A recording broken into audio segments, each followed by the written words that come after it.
Every club. Every day. The Global Sports Podcast Network. Hello and welcome to the Daily Brighton podcast. It's your boy, the Big JG, joined by his man, Blessings Trabamba. Bless, how we doing on another Sunday evening after a good weekend of football? Maybe not for Brighton though. Yeah, we're doing okay. I think, just still accepting the point against the worst team in the Premier League. But, I'm so happy there's a game on Thursday. Let's just put it that way. Yeah, I mean, it's a quick turnaround and we can quickly, hopefully, forget about the game against Southampton and we can look ahead to Fulham now. And that's probably the good thing about dropping vital points at home against a really crappy team, is that there's a new game coming and we can bounce back, hopefully, he says. But yeah, this episode we're going to be looking more in depth into that Brighton versus Southampton performance and see where it all kind of went wrong for us in that game, and see what kind of tactical things we did and what Herzler did to try and get that win, that much desired win, and speak on a few comments that he made. We're going to start off by talking about him changing formation after the disallowed goal that we spoke about at length yesterday, and the very controversial one that's been circulating online went in. In those 3, 5 or 5 minutes, however long it took to decide that it was offside in the end, Hurtzuler clearly was looking with his coaching staff at ways he could change the game, because before the ball was then played for the Brighton offside free kick, Herzler made 3 changes, and then he also, in doing so, he brought on Lewis Dunk, and it went to a 3-4-3, Bless. I know you are the tactico of this podcast, so explain to me a bit about what he did and how that was able to change the game. Well, another nickname for me under the belt then. So I'm the Danny Welbeck enjoyer, and now I'm the tactico. I think Southampton have been playing quite interesting, with an interesting sort of system at the moment, because they sort of line up in the back 3 or back 5, but Flynn Downs actually steps forward in midfield, and I think in our last sort of discussions we were talking about the rhythm and just the lack of intensity, lack of energy we saw from Brighton. I think it's also Southampton system sort of played a part, and we struggled to sort of get a grasp of what they were doing in midfield, because Flynn Downs would sometimes sit in as a centre back, but then sometimes he'll be playing as a defensive midfielder, so it's quite tricky to adjust to that. Again, when you're playing against a back 5 or a back 3, it's much easier to sort of match it, and then you sort of have play 1v1 matchups all over the pitch, and it makes it easier to do your job. But I'm surprised he did it then. I felt like it might have been a bit too late. I felt like maybe at half time maybe we could have seen that happen, and then that could have sort of injected a little bit more energy or a different sort of outlook on the game. But yeah, no, that's it. Fair play to Southampton. It was their little tactic. Yeah, I think so. Herzler said after the game that, he said after the game initially that they played quite well. He was quite happy with how they were playing in the first half, and then it was in the second half that he realised there was a drop in intensity, and that's where they started unravelling some problems, Southampton. So that's where I guess credit goes to Russell Martin for being able to, he guesses, adapts and puts Flynn Downs, which was I feel like in the second half especially, he had more license to step into midfield and definitely roam about the pitch. And that's how I guess the centre-back ended up on the edge of our box, and that's how he scored. So I reckon that was a tactical change that Russell Martin did make in terms of giving Flynn Downs that license to step into midfield. The other thing that Fabian Herzler said is he found it really difficult or the team found it really difficult to play against a team that presses man for man. And I guess that's why we went to the three at the back, is like you were mentioning. We obviously, where we were playing against a three at the back, 3-5-2 is what they were playing. I think we went to a 3-4-3 when when Adingra, Dunk, and Wiffer came on. And I think that's where, I guess, then you can basically match them man for man. Like, that was one thing I will give Herzler credit for, although he might have done it too late, you feel, is he at least adapted to what the other team was doing. He spotted problems, and on the fly, he reverted to that formation that he played so often at St. Pauli. That was the first time we kind of got to see it this season. Yeah, I agree with you. I think it's a good thing that he has sort of identified an issue and tried to correct it by changing the shape. And I think it's a shame we didn't get much joy from the change, because I do think that when a team's pressing man for man, if you have players that can beat their man, that's going to open up the pitch. That's going to create a lot of space, and we've got those types of players. We've got obviously Matoma can do that. But what I think we really lacked, again, I said it in the last time we spoke, I think we really lacked Baliba, because he's so powerful and he can definitely, use his strength, use his ball control and just shift the man and beat them and then find the pass. I think if we had him, we would have definitely caused them much more issues. But again, it's tricky. It's tricky it's a difficult game to analyse, because it was such a weird game, I think. Yeah, it was so different to kind of, I guess, what we were expecting as well. One thing I would say as well, when he changed the formation to the three at the back after that goal went in, I think in that passage of play, I wrote it down as I was watching the game. I think 4 minutes earlier, they got done. Brighton conceded quite a dangerous counter-attack where the ball was kind of played out wide, and then it was just a bad ball from, I think it was either Sugawara or Manning at the time, to Cameron Archer. And then obviously 4 minutes later, the goal went in where they played it so far out wide, and then Ryan Fraser got the cross in to Archer, and that's how it got in. I think with the way that they were playing, the 3-5-2 that they were playing, I did notice that they had a lot of space and width out wide. Obviously, because their wingbacks are like wingbacks, like they hog the touchline, and they are known for their crossing ability. Sugawara, I think, in the Eredivisie had like multiple 10 assist seasons, and then Manning last season in the Championship was class whipping the ball in. So I think that's where he identified, this is where they're getting a lot of joy down the left and right hand side, getting these crosses in, that adjustments need to be made, and we need to man mark the wing backs more tightly. And I think that did work to an extent, because after that happened, I don't know whether it was Southampton then deciding we'll try and sit in and see out for a draw, because a draw is a decent result against Brighton, who are on form, or whether that system actually helped us in trying to get that win. But I thought we looked much more comfortable in the last 20 minutes, especially. Yeah, that's kind of where I was thinking with it. And I guess we were mentioning yesterday, that's what I wanted to mention. We were mentioning yesterday with Estepinian having like a difficult game, not knowing whether to go or what to do with Dibbling, where he was drifting in because that was his man. And that's also what left an overload a couple of times on that right-hand side, or where Estepinian was often out of position. And also Lamptey was out of position a fair few times. Yeah, as a fullback, it is difficult when you're having to pick up like an inside forward and also like the wing backs just bombing past you. Yeah. So it does make it difficult. I do think though, like with the change, I think we've gone with a three, like a three up front, in winger, striker, left wing, etc. And I think the idea was perhaps to cause them troubles out wide and sort of push the wing backs back. Yeah.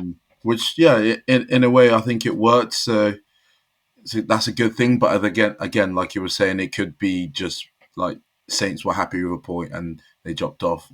So I Yeah. think it did work in terms of dealing with their wing threat. backs. But yeah. Yeah. And yeah, I guess that like we were saying, that I think it's very good to see Herzler make those changes. Like the way he has, and I think that's just a perfect sign of how mature he is as a manager, despite being 31. Like his age, his experience doesn't match his age, and like his nuance for the game and like what he sees there and then is good to see, and especially going forward. So that's beauty of it. We are going to be speaking after this break about the small teams and why we do struggle against them, because that's a draw against Ipswich now and that's a draw against Southampton. The promoted sides are giving us some trouble, so stick around to hear about that. Here at the Global Sports Podcast Network, we spent a lot of time selecting our delivery platform. Zencastr came out the clear winner. With 4K video recording from your phone and AI editing that automatically removes all those ums and ahs, it's super easy to start a podcast that sounds great and is delivered efficiently. If you're ready to tell your story, check out the link in the show description to learn more about Zencastr. And we are back with a daily Brighton podcast. So yeah, I mentioned it before the ad break, and it is these little games that are against like the struggling teams, as it were, that are giving us some hard luck. So it's a draw to Ipswich, it's a draw to Southampton, it's a draw to Wolves, and I know they're not doing too bad this season, they're doing very well, but when it first happened, it's a draw to Nottingham Forest. Why can't we seem to beat these smaller teams, whereas against the big teams like Tottenham and Man City, we've managed to get a result against them? Yeah, it's weird. I can't put my finger on it, but I do get these feelings. Every time we play one of these teams, I do get that feeling that we could be dropping points. Like, Bournemouth away, I was quite confident. I was like, I think we'll beat them. And in this one, for some reason, I'm like, I don't know. What I have noticed, I think it just does suit us it suits us more being the underdog. Because we have got a few surprises up our sleeves, and I think when we have to take the onus of the game and actually control the game and take the game to the opponent, break down the low block, I don't know. It seems like we just can't really do that. Yeah, I completely echo what you're saying. Like, we had 22 shots yesterday, and I think we said on yesterday's podcast that I only ever felt like we were going to score like maybe 4 times. Like, I actually got out my seat and was like, like when we missed or whatever the noises I make during a football game. But yeah, it doesn't really inspire me. I'm not lying. It's like I don't ever get like, oh yeah, we've smashed them here, or we're gonna get loads of chances. We don't. Our chances are half chances, especially against these smaller teams. I remember when we did the Ipswich game, which was very excruciating game to cover and do 2 podcasts on. I remember at the time we were talking about how few chances we created, and it's kind of the same again. We do struggle against these teams where, and I know Southampton didn't really sit back that much. Maybe the last 20 minutes they did, and then the first half they were very much happy to give us the ball. But yeah, things don't really go our way. I'm the same as you. I don't really know what's happening. Yeah, I think it's a case of we cannot maintain our attacks for long enough. I think against those teams, for some reason, they can always peg us back. And when we do play sort of like the Man Cities, the Liverpools, it's like a proper game of football. Like no one's gonna sit back. We are going for it. It's a free flowing game. But whenever I feel like a team gives us a little bit of respect, we struggle to deal with that for one reason or another. And I'd go back to your point about the chances we created. Like, that Matoma chance early on, again, it has to just go in. For me, that's a big chance. Obviously, Rutter's unlucky to hit the post, but there are a couple of moments where you like that. That's a decent chance. I think you're not going to get 5, 6, 7 big chances in a game, you're going to get 2 or 3, and if we have 4, 3 maybe should be in, I think. Yeah, I mean, Rutter had, I think, 3 chances himself, and the one that he hits the post, inches, and that's going in. And then there was one where he has shots, and the other. This is where I kind of thought against these teams that do sit back, let's say, and they are happy for us to have the ball and to keep it. That's where I really thought the Rutter, and I still do think, and I still have faith, the Rutter, Pedro, and Welbeck partnership of where they can have the ball in those tight spaces and lay each other off. We didn't really see that yesterday to the extent we did last week against Bournemouth. I thought we saw that in flashes, in better flashes against Bournemouth more than we did yesterday against Southampton, or not yesterday, Friday against Southampton. And that's what was disappointing me. Like, I thought Pedro didn't really do much. I thought he was kind of, by his lofty standards, I thought he didn't have his best game, or was hard to get into the game for him potentially. Yeah, I'd say the same as well. I think we need to be less reliant on his goals. I think some of the other boys need to step up as well. But with Pedro, I think with the injury, we've got to be careful with him. I feel like it'll be a lot to ask if we're expecting him to be kicking on. Like he started really well coming back from injury, but he's still sort of catching his getting fitter as the games go as well. So yeah, it's one of them. I think we need someone else to just pick up a bit of form, and I thought that could be Matoma, to be honest, and I think it still can be. But we need someone to just to be red hot and share out these goals a little bit, be a little bit more clinical and decisive when we are playing against these so-called smaller teams. Yeah. Be decisive in front of goal, because you're not going to get that many chances if not.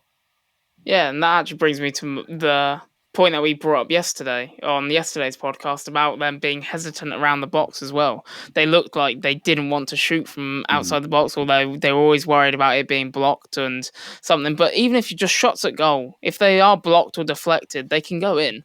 The other player actually did have a good chance right towards the end of the game was Adingra. And it came from Mitoma. Great touch. Lewis Dunk, classic, typical long ball. Mitoma outside the foot, brings it down, and then just whips a ball into Adingra, and that just creeps wide. But yeah, that's who I think need to step up. It's these wingers that come on. If they come on, they need to inject pace and have that burst, have that quality against the cliche of the tired legs. They need to be able to do that against the tired legs with their pace and then punish them rather than be a bit nothing in the game. Because Minter, when he came on, didn't really do anything. Adingra had that chance. I didn't even notice Minter was on for a sec. It's one of them things as well. And just one thing on players coming on, Matt Swiffer, we have to talk about it. Not happy again. Not happy again. That stank. You're bringing on a player who we thought has a good range of passing, can control a game, can control a tempo. We're bringing him on. He's just causing chaos himself. Do you know what I mean? I thought he would add. When we first got him, I thought he would be the type of player who would add a bit of order and organisation in the team. He's played, 20, 25 minutes. He's got booked. It's just chaos. What's going on with Matt Swiffer? His first action, he passed the ball directly to them. He had the ball, had space, had time, straight to them. Oh yeah, decent. Great start. And then I think he actually shouted at someone else for not doing something. I was like, lad, just focus on your own game. You've got literally no leg to stand on, buddy, because you have stunk up the gaff for a couple of times now.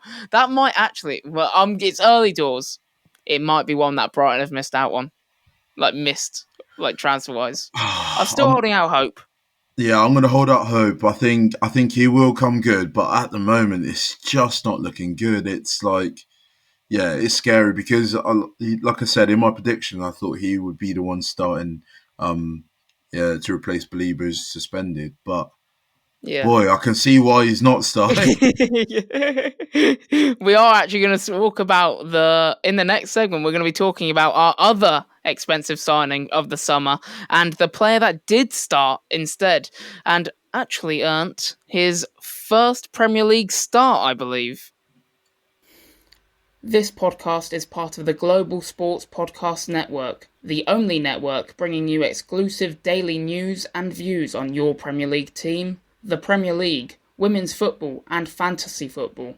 A unique listening experience that puts fans first, bringing you the very latest breaking news from your team.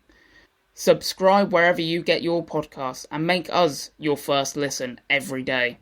Global Sports Podcast Network. Every club, every day. And we are back with the Daily Brighton podcast. We're here to talk about Matt O'Reilly and his first Premier League start. Bless, how do you think he did? Yeah, I think he, as an individual, I thought he played quite well. He did all right. In terms of the game, I think him and Ayari, I don't know if that's a partnership that complements, each other's skill set as well. I think him and Belieber could do well, and obviously Ayari Belieber does do well as well. So it's good to see him get a run out. Obviously, after that Man City performance, that madness, it's good to see him in the side. I'm still trying to figure out what role in midfield he'll be better at. I thought he's more of like an attacking 8, but obviously he was sitting with Ayari a bit. Yeah. I thought his positioning, like obviously because he played in those 2-6 positions, didn't he, alongside Ayari. I thought that was interesting because at Celtic he was the bagsman, like he was the advanced, the more advanced midfielder where he would create chances but also score. I think last season he had, I'm going to find it. He had 18 goals, 13 assists, and he played that more advanced role for Celtic. And like you say, I thought he'd be playing as like more of a cam, but I think Herzler does see him in this role, potentially alongside a more defensive midfielder, or even alongside Belieber would be. I think that would be a good pair. I think him alongside Belieber is a good match. And one thing I would say is we talked about in the last segment about when you talked about someone stepping up to score those goals. This guy has proven in the past, although it might not be at the best league, he can score, he can create. And I think we have seen flashes of that, obviously, with the Man City goal, where he does make those late runs into the box. He has good timing of his runs, and he is always there as an option to be the layoff or be a threat inside the box.